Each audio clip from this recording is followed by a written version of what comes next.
Okay, welcome back to an exciting round 3. We've got Adrian Becker's Affinity list versus Warren Connell's Gush Storm Young Pyromancer list. It looks like he's named it Grow.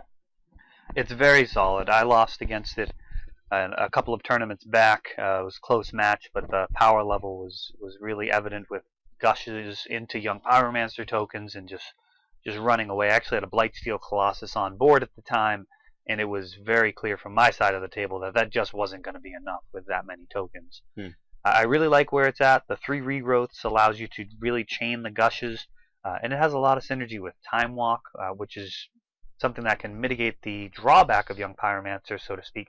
The fact that the tokens, unlike Queer and Dryad, aren't going to do extra damage this turn, but then, of course, next turn the tokens are able to attack. So almost giving them a type of haste is very, very good. And then, of course, multiple Time Walks is probably just going to end the game. Absolutely. So I like where it's at. It's got a single Tendrils of Agony, no Empty the Warrens, and you know what? It's at its weakest versus the Workshop decks. But Adrian's not your typical Workshop deck, doesn't have as many Sphere resistances, so I don't really know who the favorite is here. This could really go either way. Explosive start from Warren, really where you want to be versus Shops. Having a mana base that's going to be rock solid there. Ruby, Sapphire, fetch land, can get a basic if he needs it. I like it. Let's see if he can lead off with the Young Pyromancer. He may be in excellent shape. Merchant Scroll for Ancestral. Beautiful. This is a great start. Winning the die roll, really good here. Not that Adrian has as many Sphere effects, but of course, if he did have a Lodestone Golem out, then this play doesn't even happen. It looks like land, Mox, Merchant Scroll, pass the turn. Now, I want to give Warren some additional style points. Not only does he have beta power, but he has a blue signature on the Mox Sapphire, a red signature on the Ruby. I got to imagine he has colored signatures on his other power as well. That's pretty cool. Very classy. And Ancestral, which happens to be the painting for the Vintage Champs this year. Beautiful painting. I think it's actually the nicest one that they've had since the inception of the paintings for Vintage Championships. Oh, wow. So we've got Ancestral drawing him 3 cards, reloading after dropping those Moxes in the land on the table. He's got Gush, and he's ready to go. Now, Adrian only looks like he has a Singleton Wasteland in his deck, along with the 1 Strip Mine. So, again, not typical at all of Workshop decks, and he's not going to be able to punish that non-basic land as often as a regular Shops deck. Let's see how explosive Adrian's start is. He is going to need something serious to keep up with that. I think we're hoping for something along the lines of a Genesis Chamber with some low casting cost guys, maybe a Gaia's Cradle. Now, those are the type of starts that can really hang with first turn 3 pieces of power.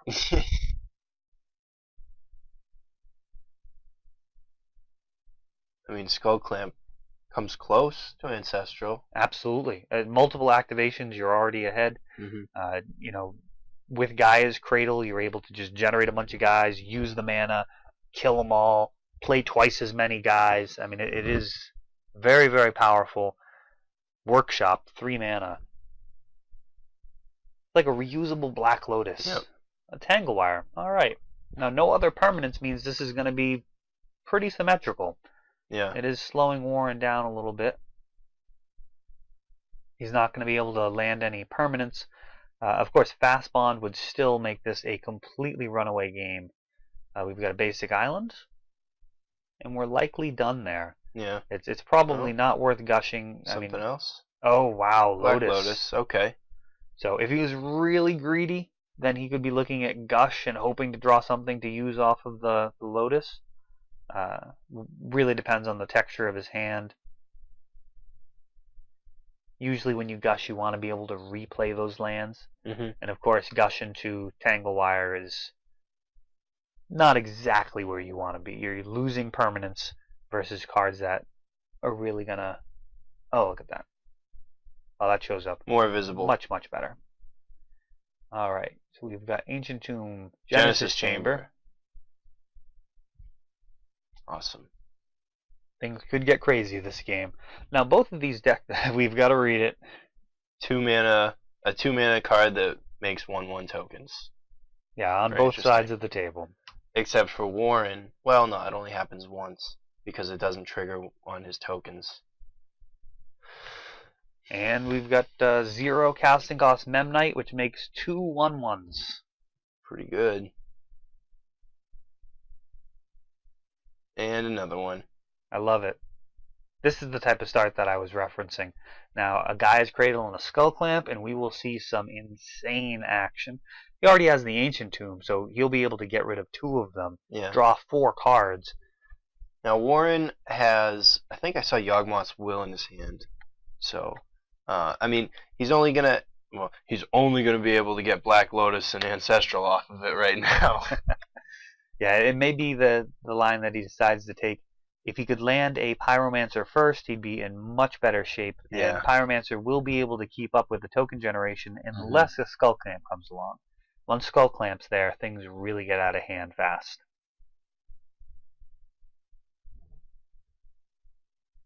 So yeah, Warren tapped down his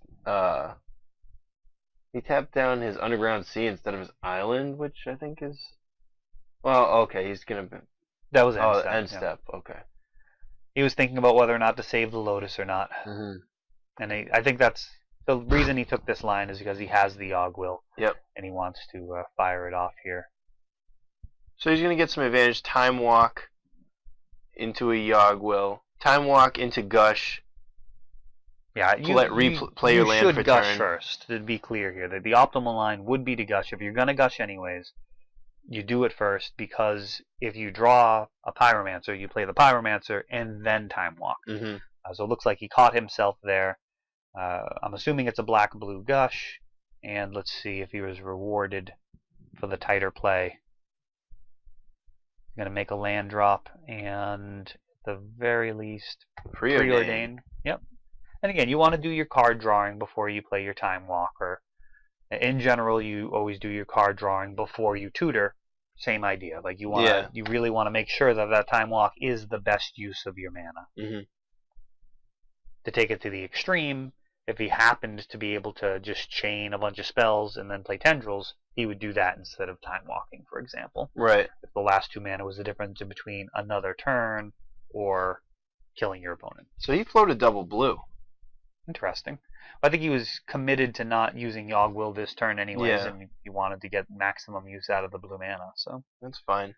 I mean, he just putting those on the bottom, like he just used 2 mana to go through 6 cards. And he likes one of them. He likes one of them, so that's fine. Yeah, the black would have given him more options with Demonic Tutor and Vamp, but if he already had the preordains, it's not an unreasonable line at all. And he can just play the Underground Sea this turn anyways. Yep. Oh, and he's got the Emerald. More mana. So a fast bond at any point is pretty much going to be game over. He's got the Time Walk. So next turn is going to be, at the very least, Yawgmoth's Will, Lotus, Ancestral, Time Walk. Yeah.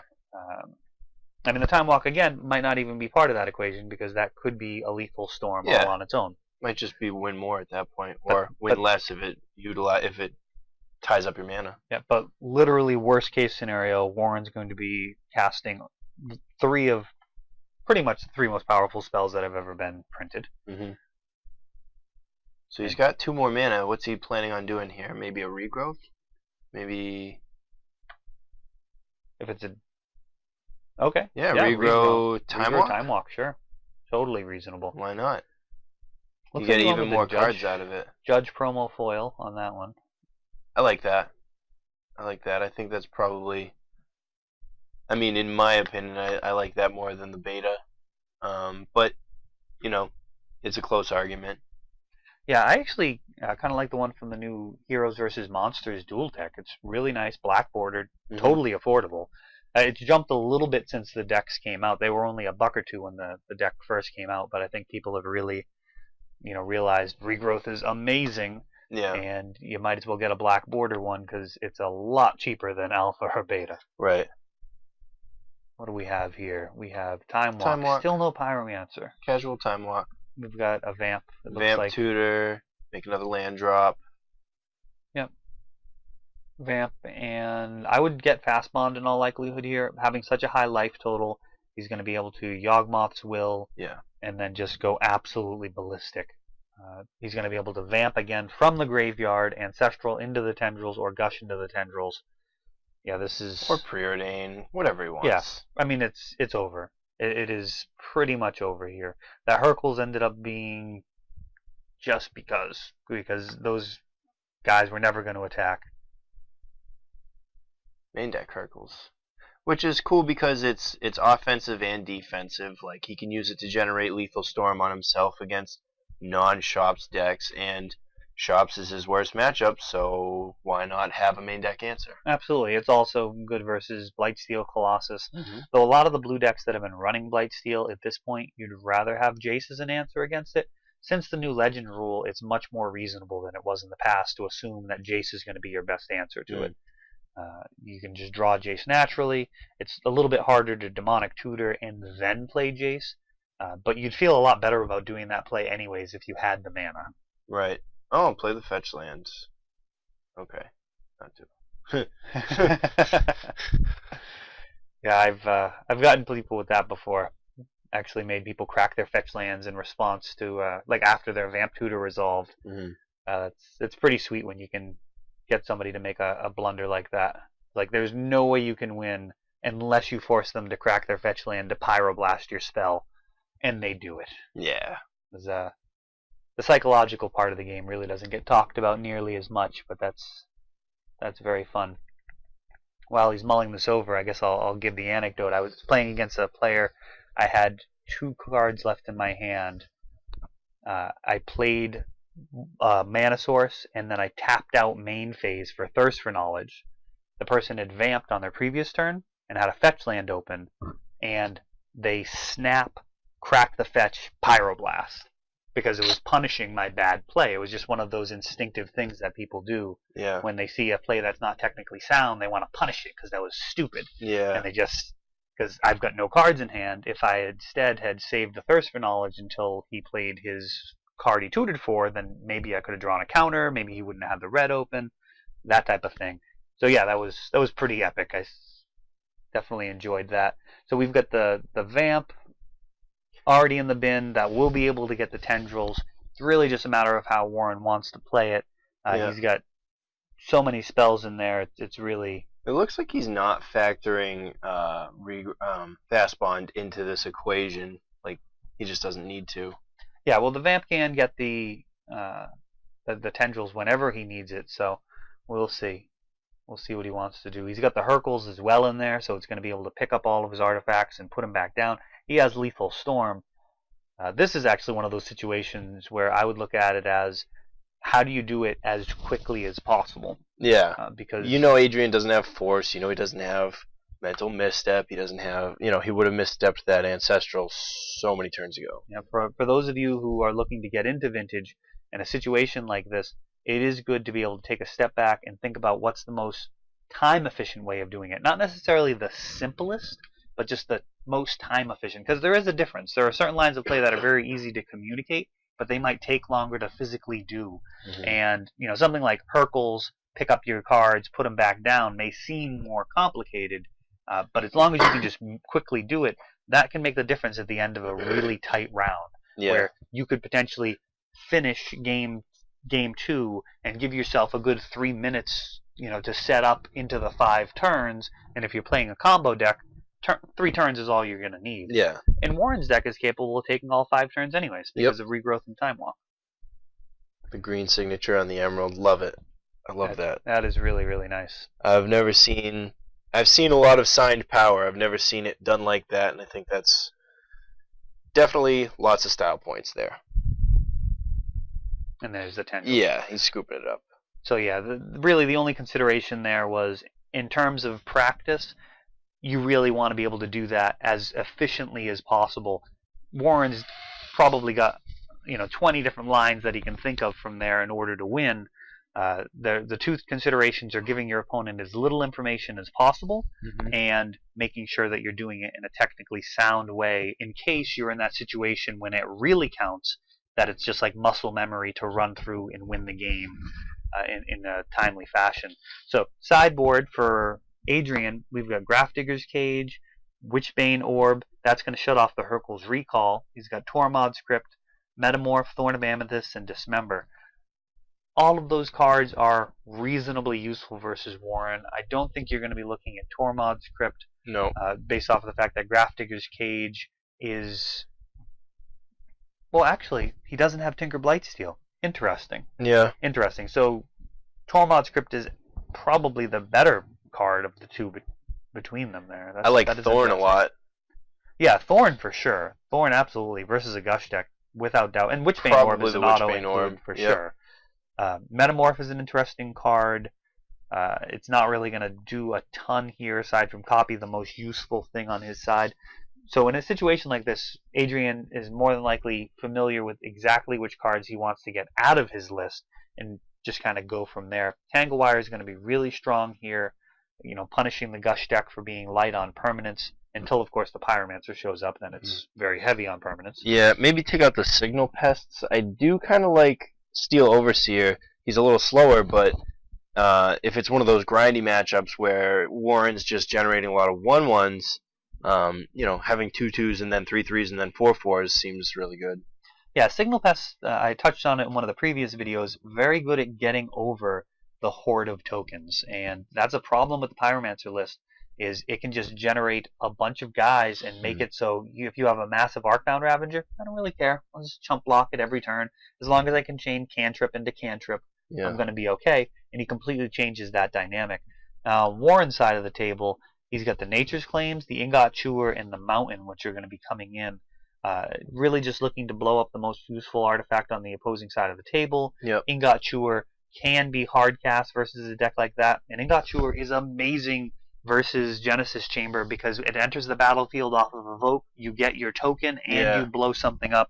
It's so strong there. That is pretty good. Seems like, Flusterstorm comes out, probably Mental Misstep, maybe. So Misstep always comes out versus Workshop decks, except for maybe Adrian's, because he has Skull Clamp, which is far and away the most broken thing that he can do, is just draw a ton of cards and just spam them all back out and then draw a ton more cards. Right. None of that's possible without the Skull Clamp, and Adrian doesn't really have a way of defending it.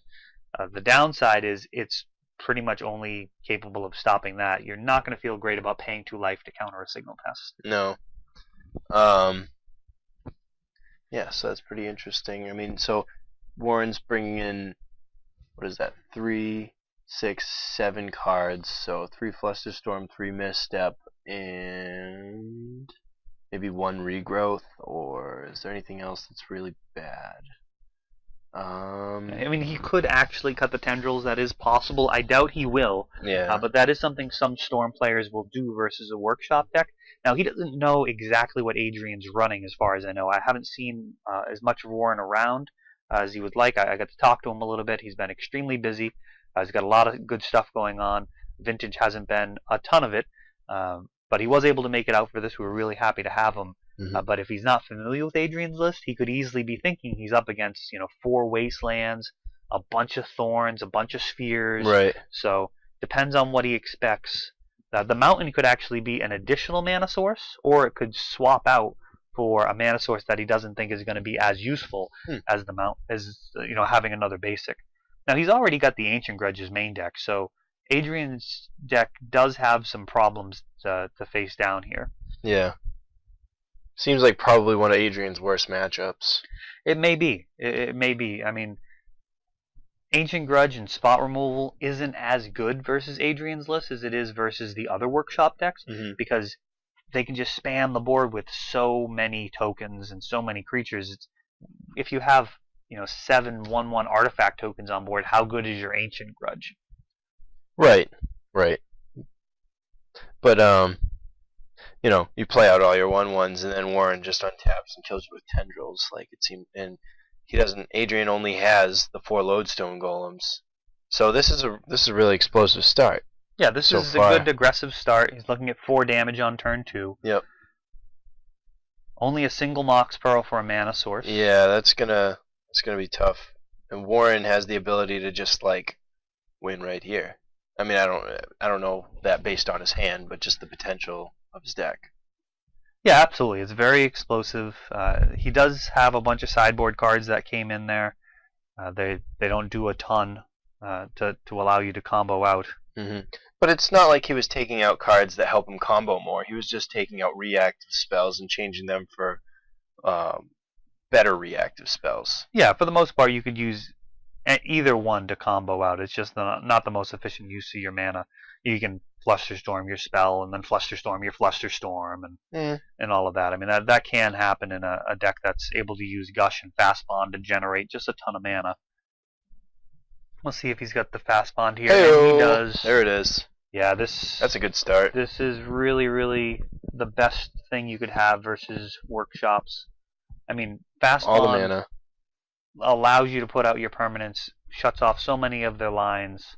You know, something like Tanglewire becomes so much less attractive. Mm-hmm. So we've got Float a Blue Gush, I'm assuming. Oh my goodness. Let's see what he's got. Preordain first? No, Gush first. Yep. Makes sense. I think either way it's fine, actually.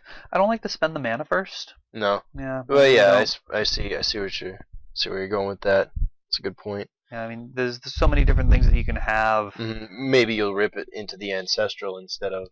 Yeah. Yeah, there's a good chance that Preordain is just. Yeah, bottom. Those are fine. Well, if it's bottom, then you're kind of happy you did it first. But yeah, if either of them are remotely good, it's like, I would have got it anyways. Yeah. I'd rather dig deeper.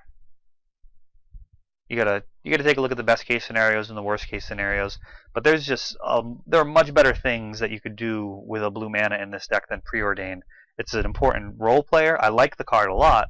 I actually would like to play a list like Warren. I'm just too concerned about the workshop decks that are everywhere. Yeah.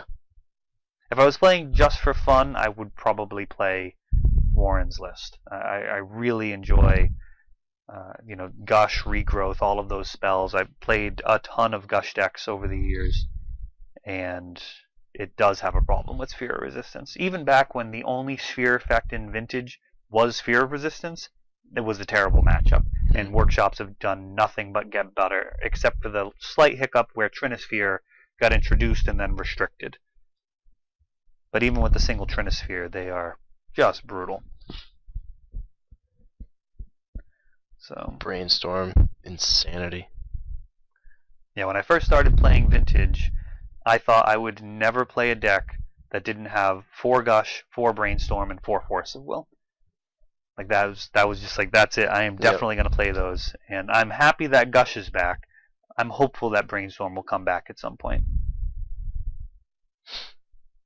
I mean, for me personally, when I first started playing Eternal Magic, I started with Vintage, and I had a Psychotog deck that used Berserk, and it was really fun.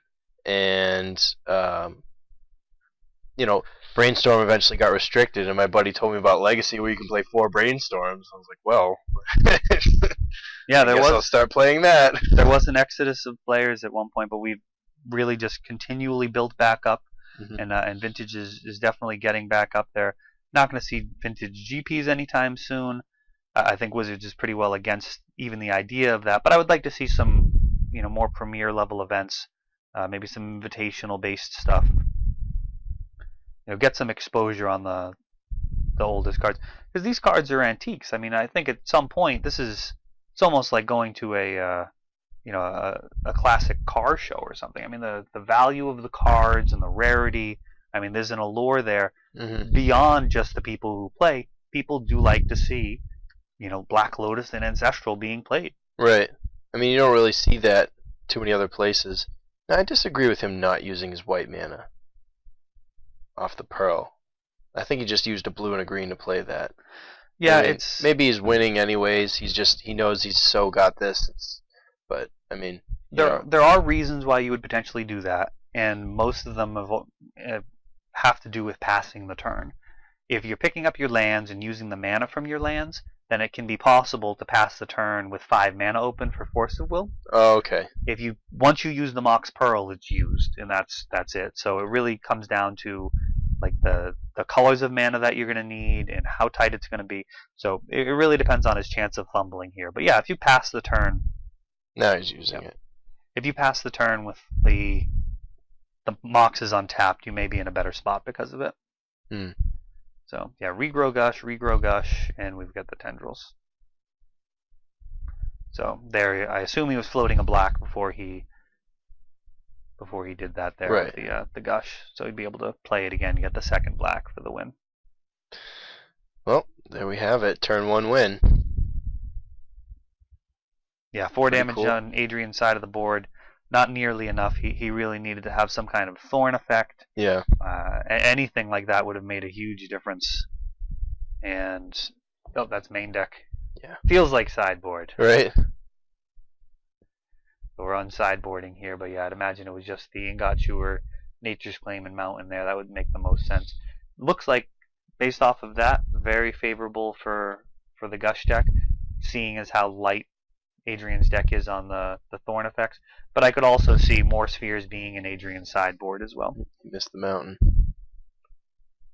Oh, those are sneaky. Those Yeah. are brutal. When you bring in the single basic, yeah, I've gone over a deck like 2 or 3 times and not been able to find it. It's like, oh yeah, it's just the mana source. Yeah, it looks like it should just be there. Yep. I love those mountains. Alright, cool. Well, that was a great round 3, and we'll meet you at the finals.